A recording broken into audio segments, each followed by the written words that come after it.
The gift is for us. So, no, I am not the fifth seat of the wind instrument part of today. You wouldn't want me to do that anyway. But and I know my role. My role is to keep it short. I understand it. But we do want to think about and unpack a little bit what we mean when we say we're leaning into joy. Am I making you uncomfortable yet? Today we light the candle of joy, and just a reminder for us that joy is different than happiness. Do you know what the difference is? Happiness sort of depends on our situation. Happiness leans into the word happenings, right? Leans into our situations, what happens around us. Happiness is a feeling, but joy is a state of being. Joy transcends all the different feelings we have. Because remember, we talked together a lot about this. Feelings are just information. When we feel something, it tells us what we value or what's scary or what's hard. And we begin this section with fear, right? The shepherds are afraid because anytime a being drops down from the sky, looking like an angel, fierce, would you all be afraid? Yeah, so fear begins this section and joy ends it. Joy is, in fact, a constant state of bliss or happiness, one that can withstand the trials and momentary struggles we all have. Joy can be found regardless of our situations. I think joy is sacred and eternal. My favorite understanding this time of year of joy comes out in one of my favorite Christmas movies, not Die Hard, although I firmly theologically stand in the Die Hard is a Christmas movie category. It was decreed by Caesar Augustus, all right? But my favorite movie is Elf. Who's seen Elf? I was astounded to learn this year that that movie is 20 years old. I felt so old. Anyway, that was not part of the sermon. I'm just, woo, it was a lot. But I love the joy in it, that joy that Buddy the Elf has, right? And he brings down, it's a long story short, is he leaves the comfort of the North Pole as an adopted elf to go find his human family, and we're supposed to, of course, understand a little cynical New York, right? But he brings with him, even in New York, the elf code. Does anyone know the elf code? Treat every day like Christmas. There's room for everyone on the nice list. And the best way to spread Christmas cheer is singing loud for all to hear. So we have all of them today. I love that. His wide-eyed sort of naivete, his enormous grin, of course played by Will Ferrell, who is the craziest actor. He brings this coat of elves to New York. And for him, it's true. You see it in everything around him. He changes people, changes situations. No day is ordinary for Buddy the Elf. Every day is meant for magic, wonder, excitement, and joy. And as we watch, he experiences obstacles as he transfers from the North Pole to figure out what's life in the human non-elf world, right? Even in all of that, with his struggles, joy is possible.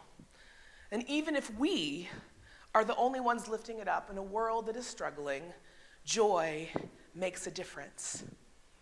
This Advent is not so different than the first one. Did you catch the decrees? Decree means power.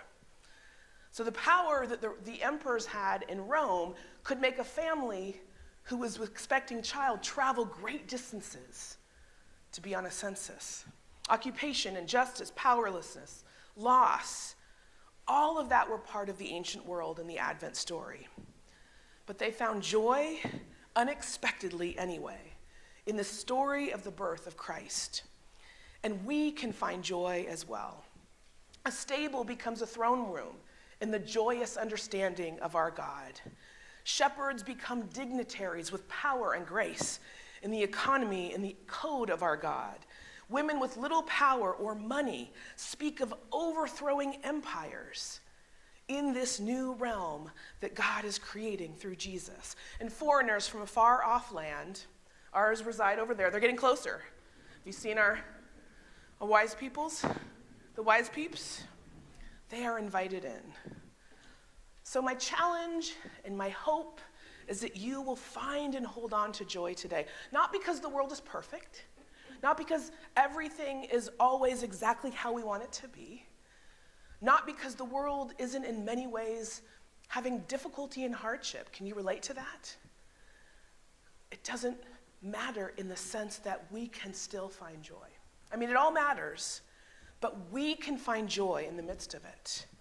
Finding joy emboldens us to believe how worthy we are to be loved by God. These characters that we lift up this time of year, shepherds and lowly women and dignitaries from far off who are not so dignified in their own place, right? The Zoroastrians who come.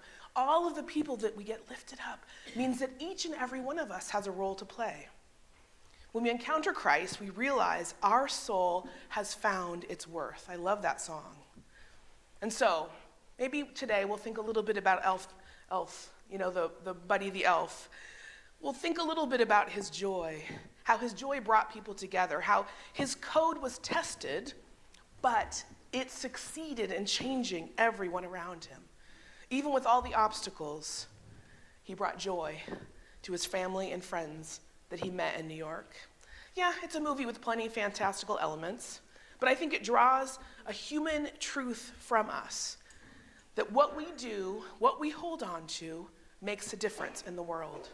Joy can and should flow into all the relationships around us, all the different places. So I've come up with an Advent code. Are you ready for the Advent code? Number 1, treat every day like it matters, is sacred, and a beautiful celebration of the Christ that comes into our lives at Christmas, but every day. Every day is Christ's day. Number 2, remember there is room for everyone, not only in our hearts and our homes, but in our church and in our community. Everyone is welcome. Differences fall away, and our shared humanity and sacred diversity unites us. And number 3, spread joy through singing, dancing, sharing loudly about God's unconditional love for all to hear. So whether joy prompts us to sing or smile or decorate fancily, to dance or to have snowball fights, joy is at its best because it connects us to one to another, people with other people. It's not an expression just for us as individuals. It is a way in which we navigate the world together.